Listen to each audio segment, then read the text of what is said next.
Welcome to our channel. Today we how to budget with Moneydance, complete guide step by step clearly. Open Moneydance on your computer. After opening the application, select New from the main menu to create a new budget. Choose a name for your budget and set the fiscal year. Once your budget is created, navigate to the Budgets tab. In the Budgets tab, click on Add Category. Enter the category name for your budgeting, such as housing or food. Repeat this process for all categories you wish to include in your budget. To view and analyze your budget, switch to the Reports tab. Select Budget versus Actual to compare your planned budget with actual spending. Customize your report to focus on specific categories or time frames as needed. Check your budget regularly to track spending and adjust as necessary. If you encounter overspending, revisit the Categories section to reallocate funds.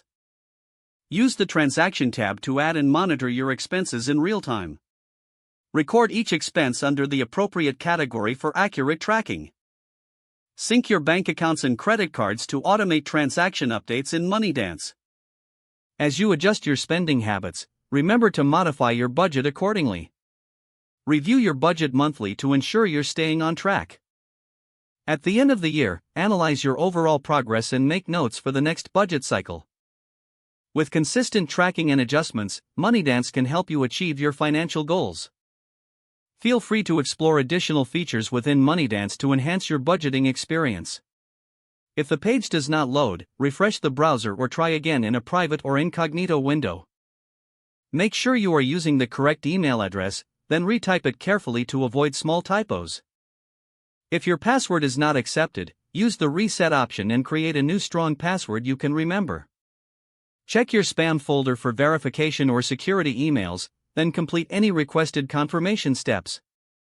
Enable two-factor authentication if available to improve account security and reduce unauthorized access risk. After signing in, review your profile details so your contact information and settings are accurate and current. If you see an error message, note it down and try again after restarting your device and internet connection. Log out when you finish, especially on shared devices, to keep your account and payment information secure. Don't forget to like this video and subscribe to our channel for more step-by-step tech guides.